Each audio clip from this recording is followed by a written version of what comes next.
तो चलिए बच्चा पार्टी, आज देखेंगे बीपीटी थ्योरम, जिसे हम बेसिक प्रोपोर्शन थ्योरम को शॉर्ट में हम बीपीटी थ्योरम बोलते हैं। इसी थ्योरम को हम थेल्स थ्योरम भी जानते हैं, जो आपके एनसीईआरटी बुक में 6.1 है। तो चलिए आज हम देखते हैं बीपीटी थ्योरम। बीपीटी थ्योरम कहता क्या है, इसको देख लेते हैं। If a line is draw parallel to one side of a triangle to intersect the other two side in distinct point. कह रहा है कि अगर एक ट्राइंगल के, अगर मान लेते हैं कि ये एक ट्राइंगल है, ठीक है, इसके एक साइड के पैरेलल कोई लाइन खींची जाए, तो अगर मैं इस साइड के हिसाब से अगर पैरेलल लाइन खींचूं तो इस तरह से खींचेगी। अगर मैं इस साइड के पैरेलल हिसाब से खींचूं तो यह लाइन इस तरह से खींचेगी। अगर मैं इस साइड के पैरेलल खींचूं तो ये लाइन इस तरह से खींचेगी, इस तरह से खींचेगी। तो कह रहा है कि अदर टू साइड है, अगर मैंने इसके पैरेलल इसको खींचा तो ये दो साइड, इसके पैरेलल इसको खींचा तो ये दो साइड, और इसके पैरेलल इसको खींचा तो ये दो साइड जो होगा वो डिवाइड होगा सेम रेशियो में। तो सेम रेशियो का मतलब ये बट्टा ये बट्टा ये, इसका मतलब ये बट्टा ये बट्टा ये, इसका मतलब ये बट्टा ये और ये बट्टा ये होगा। ये आपको कह रहा है। तो उम्मीद है आपको थेल्स थ्योरम समझ में आ गया होगा बीपीटी। तो चलिए इसका हम प्रूफ लेते हैं। अब देखिए हमारे पास क्वेश्चन है कि एक ट्राइंगल है एबीसी, जिसमें मैं क्या कर रहा हूं, बीसी के पैरेलल एक लाइन खींच रहा हूं। तो बीसी के पैरेलल लाइन एक खींचा मैंने डी। अब ये बीसी के पैरेलल लाइन डी खींचा, तो कह रहा है कि आप शो करिए कि एडी अपॉन डीबी होगा और एई अपॉन ईसी होगा। सिंपल है। तो आपके पास गिवन क्या दिया है, तो गिवन जो आपके पास दिया गया है वो है ए ट्राइंगल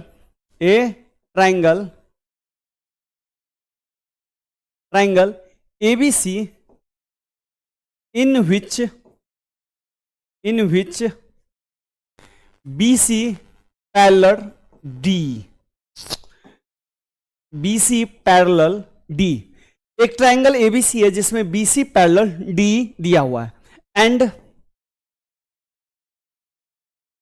AB इंटरसेक्ट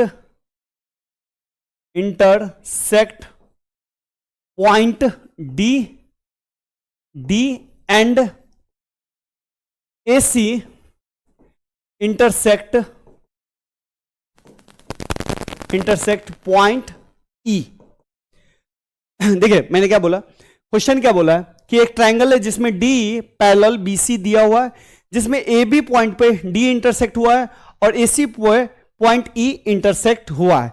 तो आपको प्रूफ क्या करना है, तो प्रूफ करना है आपको, PT करना है AD by DB equal to AE by EC। ये आपको प्रूफ करना है। तो हमने क्या लिखा है, ए ट्राइंगल ABC इन विच BC पैरेलल D, BC और DE एक पैरेलल है जिसमें से AB पे D पॉइंट इंटरसेक्ट हुआ है और AC पे E पॉइंट इंटरसेक्ट हुआ है। तो आपसे मांग क्या रहा है, AD बट्टे DB और AE बट्टे EC आपसे प्रूफ मांग रहा है। तो देखिए किसी को चीज को प्रूफ करने के लिए ज्योमेट्री में आपके पास एक ऑप्शन है कि आप कुछ कंस्ट्रक्ट कर सकते हैं, कुछ रचना कर सकते हैं। तो यहां भी हम कुछ रचना करेंगे, कंस्ट्रक्ट करेंगे। तो सबसे पहले हम क्या करेंगे, join BE and CD and D draw DM perpendicular AE and EN perpendicular AD। तो हमने क्या किया, ज्वाइन BE इन CD। तो B से E को ज्वाइन कर दीजिए, फिर C से D को ज्वाइन कर दीजिए आप, और फिर D से एक परपेंडिकुलर डालिए इस पे AE पे, जो हमने लिखा है D से DM परपेंडिकुलर AE, और E से यहां पे EN परपेंडिकुलर आप डालिए, ये EN परपेंडिकुलर AD। ये हमने ले लिया। इतना कुछ करने के बाद अब हमारा काम स्टार्ट होगा। तो करना क्या है, कुछ नहीं, सबसे पहले हम ट्राइंगल ADE, ध्यान से देखिए ट्राइंगल ADE, तो ट्राइंगल ADE का एरिया निकालेंगे। तो ट्राइंगल ADE का जो एरिया होता है, तो आपने एरिया 9th क्लास में अपने हेरोन फॉर्मूला से एरिया पढ़ा होगा, S × S - A, S - B, S - C। लेकिन एक फॉर्मूला और आपने पढ़ा होगा कि जब भी आपके पास परपेंडिकुलर दिया रहता है बच्चा पार्टी, तो हम 1/2 बेस इंटू हाइट से निकालते हैं। तो ऊपर वाला ट्राइंगल देखिए, सिंपल मैं कहूंगा ADE। अब ध्यान से देखिए यहां से एक परपेंडिकुलर डाला गया, ये परपेंडिकुलर है, तो भाई इसके लिए हाइट ये हो गया, और ये हाइट जिस पे गिरता है उसको हम बोलते हैं बेस।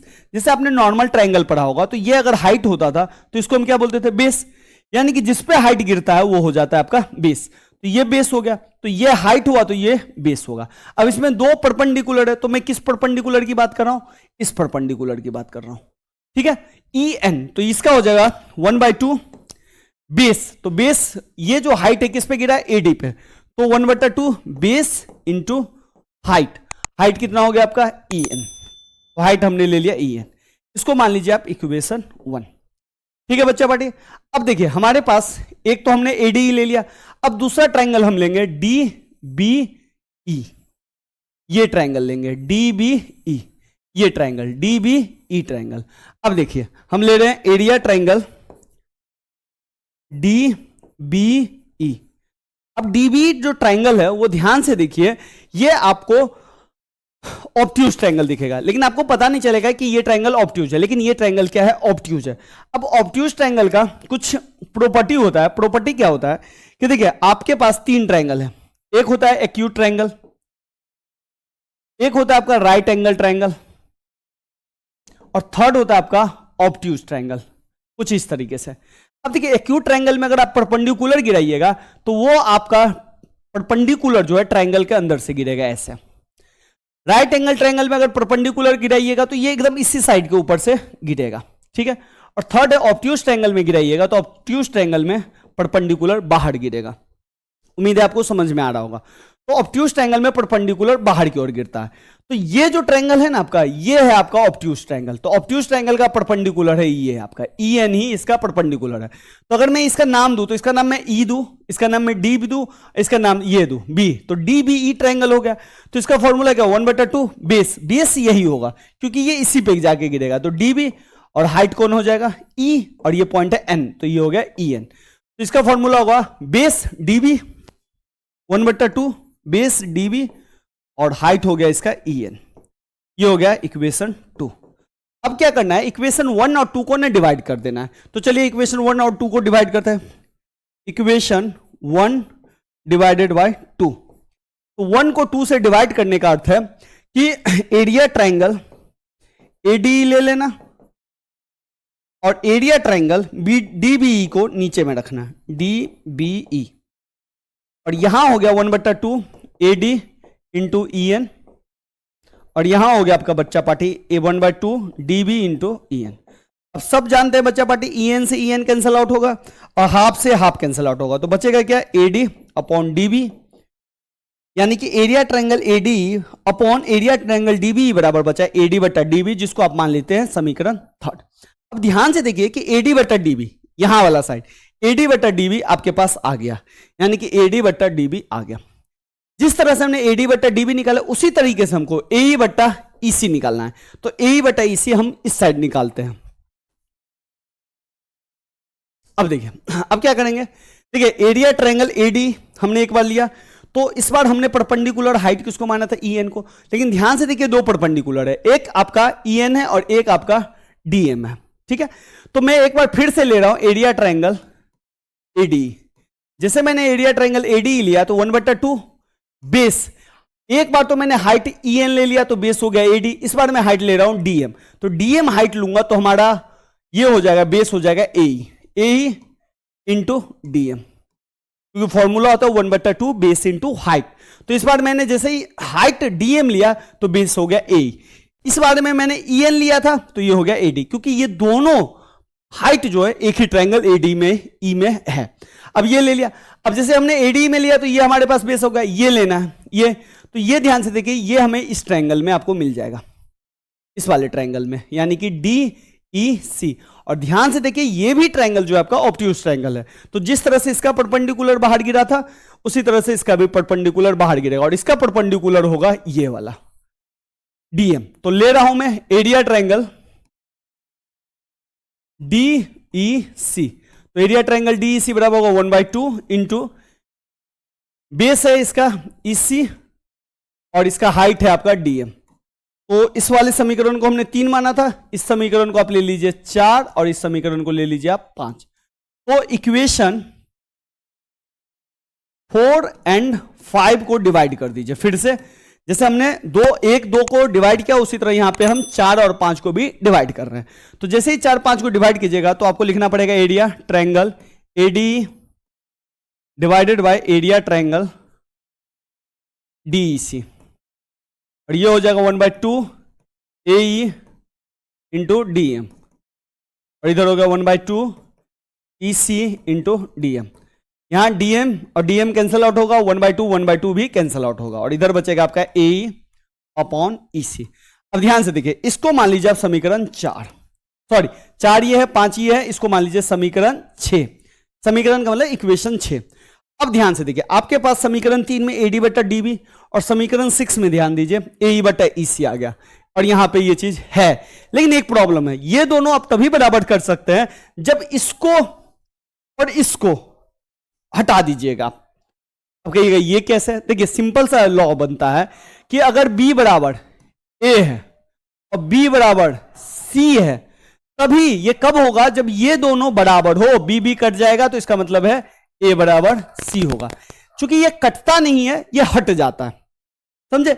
लेकिन यहां पे देखिए, यहां पे A और बराबर C तभी होगा, ये दोनों चीज को हम तभी बराबर कर सकते हैं जब ये और ये क्या होगा? बराबर। लेकिन बराबर करने में ऊपर वाला चीज सेम है, area triangle AD, area triangle AD, लेकिन नीचे वाला देखिए area triangle DB, area triangle DEC है। ये एक प्रॉब्लम है, लेकिन इस प्रॉब्लम का भी सॉल्यूशन है। ये दोनों जो ट्रायंगल है ना, DB और DEC, वो इक्वल ट्रायंगल है, उसका एरिया क्या है? इक्वल है। अब एरिया कैसे इक्वल है इसको समझिए। देखिए 9th क्लास में आपने एक थ्योरम पढ़ा होगा, चूंकि शायद हमको लगता है कि उस थ्योरम को हटा दिया है, लेकिन मैं बता देता हूं। अगर सेम पैरेलल लाइन, अब देखिए DE एक लाइन है और BC एक लाइन है, ये दोनों पैरेलल लाइन है, अब जानते ही है पैरेलल लाइन बोला है। पैरेलल लाइन के अंदर में जो दो ट्रायंगल है और एक ही बेस, DEB DE पे ही बना है और DEC DE पे ही बना है, ये दोनों ट्रायंगल एक ही बेस DE पे ही बना है। तो सेम पैरेलल लाइन और एक ही बेस पे जो ट्रायंगल बनता है, उसके दोनों एरिया जो होते हैं वो इक्वल होते हैं। समझ गए? तो इसको हमको लिखना पड़ेगा थोड़ा सा, तो मैं लिख रहा हूं।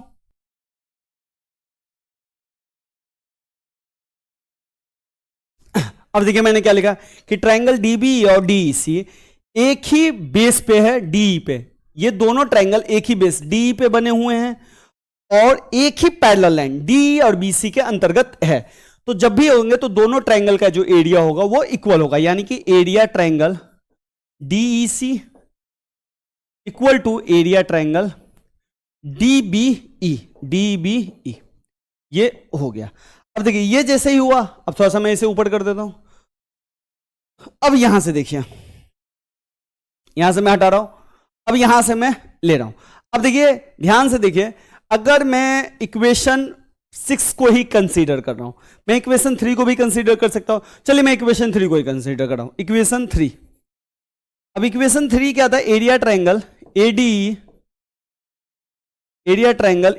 Upon area triangle DBE upon क्या है? AD upon DB। ठीक है, इसको मैं क्या कर रहा हूं? Area triangle ADE area triangle DBE के जगह पे मैं DEC डाल रहा हूं, क्योंकि ये दोनों एरिया बराबर है। जब बराबर है तो हम इसके जगह इसको यूज कर सकते हैं। तो एरिया ट्रायंगल DBE के जगह मैं ट्रायंगल कर रहा हूं एरिया ट्रायंगल DEC बराबर AD बटा DB। अगर इसको 3 को अगर आपको कुछ और मानना है, जैसे इसको मैंने 6 माना है, इसको अगर आपको 7 मानना है 7 मान सकते हैं, नहीं तो 3 भी मानना है तो मान लीजिए, जो मानना मान लीजिए। अगर मैं 7 मान रहा हूं, ठीक है, तो मैं क्या करूंगा? अब इक्वेशन ये है आपका 6 एंड 7 से। अब दोनों को मैं क्या कर रहा हूं? कंपेयर कर रहा हूं, 6 को और 7 को। अब ध्यान से देखिए, AD DEC बराबर है, तो ये दोनों साइड हो जाएंगे, तो बचेगा क्या? तो बचेगा आपका AD बट्टा DB बराबर AE बट्टा EC। इस तरह से ये बराबर हो गया, और यही आपसे मांग रहा था। तो ये हो गया आपका प्रूफ दैट, या हेंस प्रूफ कहते हैं HP Himachal Pradesh hence proof. तो उम्मीद है आपको समझ में आ गया होगा। लेकिन थेल्स थ्योरम बस इतना ही नहीं है, एक पार्ट इसका एक और आगे जाता है, और ये कैसे जाता है ये आप यहां समझिए। देखिए जैसे हमने देखा अभी तक कि ये एक ट्रायंगल है, ठीक है, ADABC, ये था आपका पार्ट डी ई। अभी हमने क्या निकाला, A D upon D B बराबर ए ई अपॉन ई सी। ये हमने अभी फाइंड किया, पिछले वाले स्लाइड में हमने यही फाइंड किया, ठीक है। लेकिन अगर आपको एग्जाम में आएगा तो इतना भी नहीं लिख दीजिएगा तो काम चल जाएगा, ठीक है ना। काम चलेगा क्या, काम चलेगा ही चलेगा। लेकिन कभी कभी कोई क्वेश्चन में, जैसे आप देखिएगा 6.2 जो आपका एक्सरसाइज है एनसीईआरटी से, उसमें इससे काम नहीं चलेगा, उसमें थोड़ा सा ये कॉन्सेप्ट आएगा ही आएगा, तो इसको भी थोड़ा सा देख लेंगे। तो इसमें क्या करना है, कुछ नहीं करना है। ये आपका थेल्स थ्योरम था, बीपीटी जिसको बोलते हैं। इसमें क्या करना है आपको, +1 इधर भी करना है, +1 इधर भी करना है। तो लीजिए मैं +1 इधर कर रहा हूं, +1 इधर कर रहा हूं। जैसे 1 कीजिएगा तो आप जानते हैं ए डी, इसके नीचे 1 है, इसके भी नीचे 1 है, डी बी 1 का एलसीएम कितना आएगा, डी बी। तो A D plus D B हो जाएगा, और इधर भी हो जाएगा ए ई प्लस ई सी अपॉन ई सी। अब ये कैसे हुआ ये समझ रहे होंगे। जैसे ये देखिए ए डी डी बी +1 है, तो 1 के आगे 1 डी बी, और 1 का एलसीएम कितना होगा, डी बी। अब ए डी को 1 से गुना करेंगे, 1 को डी बी से गुना करेंगे, इसी तरह से इसको, इसी तरीके से इसको। अब देखिए ए डी और डी बी, ए डी इतना है और डी बी इतना है, ए डी और डी बी मिलके क्या बना देगा, पूरा ए बी। तो ए बी बट्टा डी बी। इसी तरह ए ई और ई सी मिलके क्या बना देगा, ए सी। तो ए सी बट्टा ई सी। एक रिजल्ट ये भी है, तो एक तो रिजल्ट हो गया आपका ए डी बट्टा डी बी जो आपने प्रूफ किया, और ए ई बट्टा ई सी, ये एक रिजल्ट है। इसको भी बीपीटी बोलेंगे, इसको भी बीपीटी हम बोलेंगे। तो 2 केस हो गए। तीसरा केस एक और है। अब जैसे हमारे पास क्या आया हुआ था पहले से, ए डी बट्टा डी बी बराबर ए ई बट्टा ई सी। भैया सबसे पहले क्या कीजिए, इस दोनों को है ना स्प्लिट मारिए, मतलब रिवर्स करिए। तो स्प्लिट नहीं, रिवर्स मारिए। तो रिवर्स कीजिएगा तो ये आएगा डी बी और ये आएगा ए डी, और इधर आ जाएगा आपका ई सी, इधर आएगा आपका ए। अब क्या कीजिए, दोनों में फिर से एक जोड़िए। चलिए एक जोड़ दिए, एक जोड़ दीजिए। तो ये आ गया डी बी जोड़ ए डी, और ये आ गया ए डी। इधर आ गया ई सी जोड़ ए ई, इधर आ गया आपका ए। ध्यान से देखिए, डी बी ए डी फिर से जुड़ गया, D B A D, D B D B और ए डी पूरा बन गया ए बी, और ये हो गया ए डी। फिर से इधर देखिए, इसी और ए मिलके बन गया आपका ए सी, और ये था बाबू ए ई है, ध्यान रखिएगा ए ई हो गया। अब इसको फिर से स्प्लिट मारिए, मतलब स्प्लिट कह रहा हूं, रिवर्स मारिए। तो ये हो जाएगा ए डी बट्टा A B, sorry A B बट्टा ए डी, उल्टा मैंने बोल दिया, यानी कि ए डी बट्टा ए बी हो जाएगा उल्टा करेंगे तो, और ए ई बट्टा ई सी हो जाएगा, ए सी हो जाएगा। तो ये 3 रिजल्ट आपको याद रखने हैं। अब ध्यान से देखिए, ये रिजल्ट को ध्यान से देखिए भैया, ये रिजल्ट क्या कह रहा है, ये बट्टा ये और ये बट्टा ये, समझ गए, ये बट्टा ये बट्टा ये। 70% केस इसी पे चलेगा, ठीक है, 30% इन दोनों पे चलेगा। अब ये दोनों क्या है, ए बी बट्टा डी बी, ए सी बट्टा ई सी। थर्ड रिजल्ट क्या है, ए डी बट्टा ए बी और ए ई बट्टा ए सी। ये 3 रिजल्ट है बीपीटी के, लेकिन सबसे ज्यादा यूज होगा ये, इसको तो आप बढ़िया जैसे याद रखिएगा। ये याद है तो ये बना लीजिएगा, और ये भी आप बना लीजिएगा। तो उम्मीद है आपको थेल्स थ्योरम समझ में आया होगा बीपीटी। अगर आपको समझ में आ रहा है तो अपने दोस्तों को ज्यादा से ज्यादा शेयर करिए, और चैनल को वीडियो को लाइक कीजिए और चैनल को सब्सक्राइब करिए। तो चलिए आज के लिए इतना ही रखते हैं। अगर जो भी लेक्चर आपको चाहिए आप हमें बता सकते हैं कमेंट करके।